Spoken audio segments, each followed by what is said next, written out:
What's good, YouTube? It's your boy Mario. I'm back with another video. Today, I got 3 true road rage horror stories animated by, I want to say it's Wansee Entertainment.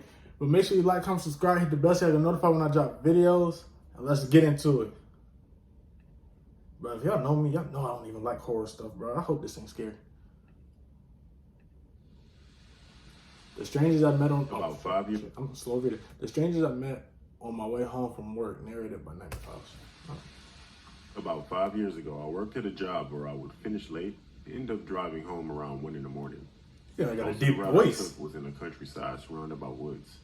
I drove past quite a few people who needed help, so I always had jumper cables, spare gas, and other tools I might need in my car.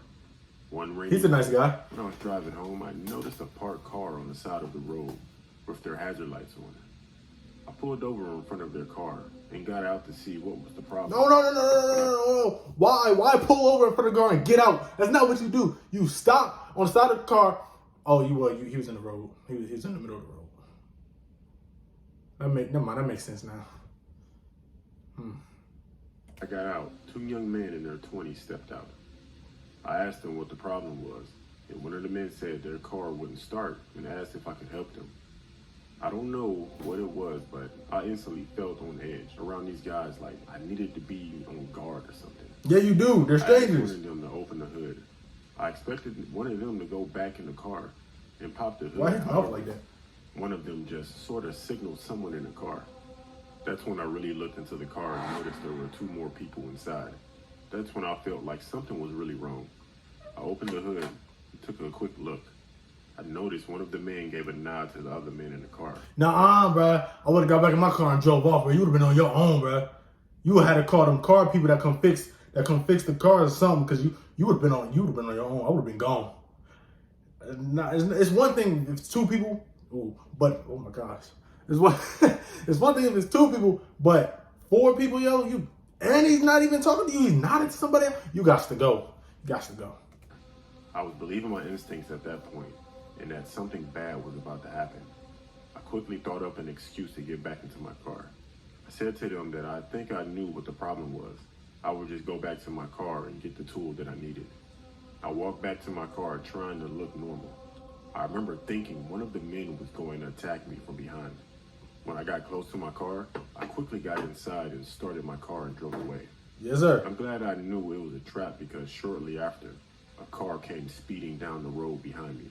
Of course, it was the car claiming to be broken down. Oh my gosh. The man driving kept turning into my car, almost making contact. One of the men opened their window and was throwing what I guessed was loose change and junk at my car. The same guy throwing things then pulled out a knife, scratching and stabbing at the windows, causing them to chip and crack. The driver turned his car into mine, this time making contact. Bruh, at some point, bro, you got to hit that gas. You got to go. You got to act like a race car driver. Go. They shouldn't even caught up to you because you was already gone. Like, you. Ugh. I turned my car into theirs just so I wouldn't crash off the side of the road. I slammed on my brakes, and so did they shortly after. The men then got out of the car. They got backs. Running toward mine. At that point, though, I had already started driving. Run into him. You got to run into him. Oh, shit. I don't know if I lost them or if they just gave up, because I didn't see them again after that. I've never feared for my life as much as I did that moment. Fuck that. Fuck that. I wouldn't even stop that. I know it sounds bad on my end. I wouldn't even stop to help, bro. I wouldn't even stop, bro, because, like, you don't know what can happen. Days later, I read on the news that 2 men had been robbed and severely beaten by a group of men who claimed that their car was broken down. I'm glad I trusted my instincts and knew to leave. Yeah.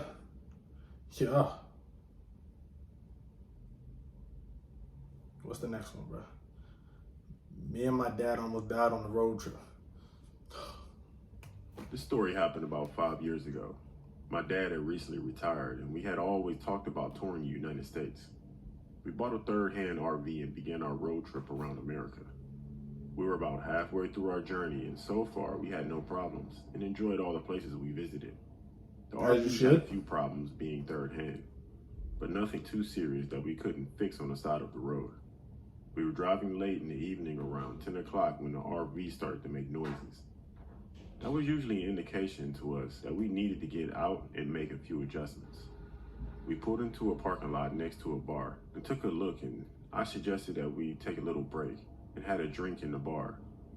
As we were walking towards the bar, I noticed there were motorcycles parked outside. Oh my gosh, a biker gang? A flipping biker gang? Oh, this is about to be crazy. This is about to be crazy. And it actually looked like a motorcycle gang was hanging around. We were in the bar and we had some food and drinks.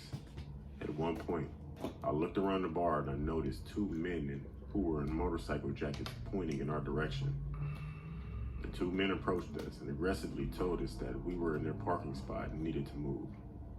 I knew my dad was going to say something, but I interrupted him before he could speak and said to the two men that we'll move our RV.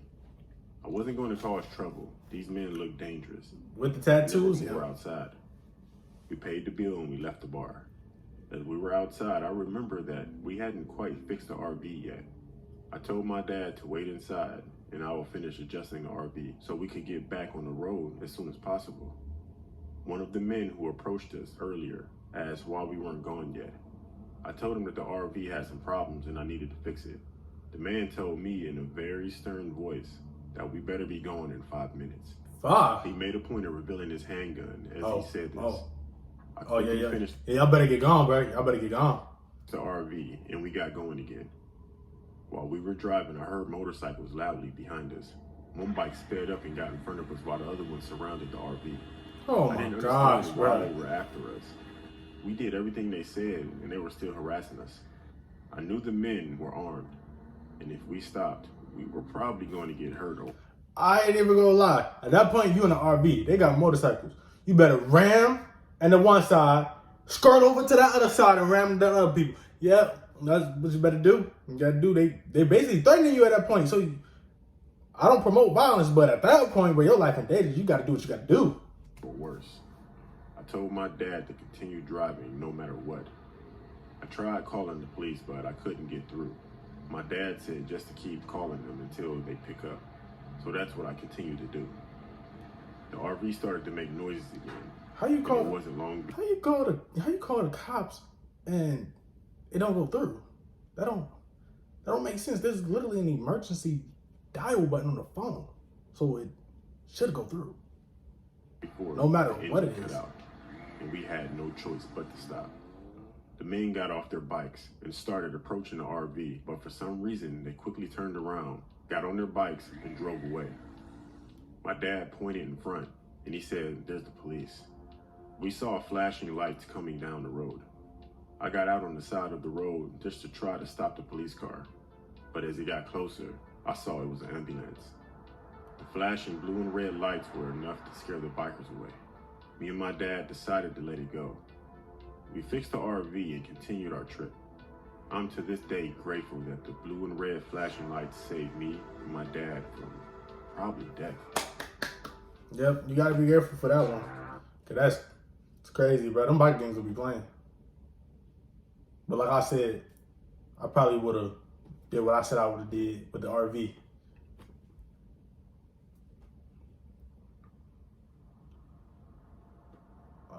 With the third one, the crazy driver scary story. This story happened a long time ago when I was in my late teens. I had recently got my first car and I would always drive my friends and I around, usually to a bar called Frank's Bar that our friend Peter's father owned. It had pool tables and darts there, so that's where we hung out most of the time. One night, like most nights, I was driving some friends to the bar. During the drive, a man started driving close to my car, beeping his horn and trying to overtake me. One of my friends said to not let him over. Oh my gosh. I didn't let him pass. My friends and I laughed at the man's frustration. For some reason, the man slammed on his brakes, nearly crashing into a barrier on the side of the road. We continued to laugh. Then we arrived at Frank's Bar. We had dinner, played pool, and had a few drinks. As Peter's dad owned the bar, we would always stay late past closing time. My other friends had left a little earlier that night, so it was just me and Peter. It was midnight when I decided it was time to head home. I said bye to Peter and his dad, and I left the bar. When I got outside, I expected my car to be the only one in the parking lot, but there was another car parked near mine. Oh, he followed you. Standing outside his car, sipping a water bottle, watching me. I knew right away it was the man. I don't know why I just screamed, bro. Hey, that boy crazy though. That man crazy. He got liquor butter just staring at you, and he knew you was that. I ain't gonna lie. You see a road rager, bro, you might as well just let him in front of you, bro. There ain't no point. Ain't no point of being stupid. Not gonna let him in front of you. You better watch. You gotta watch all sides of the car. You might as well let him pass you because you road raging, bro. That nearly ran off the road. I kept my head down, trying not to make any eye contact, and I got into my car. When I got in and started my car, so did the man. I drove off down the road, and so did the man following me close behind. I barely got down the road when the man started aggressively tailgating me. He drove up beside me, waving his hands at me. It looked like he wanted me to pull over. I wasn't going to, and I continued driving and looked away. The man started beeping his horn, and when I looked back at him, he was holding a handgun. Oh my God. Right at me. Yo, you gotta go, bro. I was to drive faster, and the man accelerated as well. I saw my mirror, and the man somehow lost control of his car, causing him to swerve. I didn't see what exactly happened as I was focusing on the road, concentrating on driving fast, and to get away from this guy. I didn't see that man again that night, and from then on, I always worried when I went back to Frank's bar that I would see that man again. Thankfully, I never did. Oh, he's there. Oh my God. Bro, that's crazy. That's creepy. That's beyond crazy, but that's, oh my gosh. I don't even know. I don't know what to say, bro, like that. He's been through some stuff. He's been through some crazy stuff, bro. But make sure y'all like, comment, subscribe, hit the bell so you can notify when I drop videos. It's your boy Mario, and I'm out.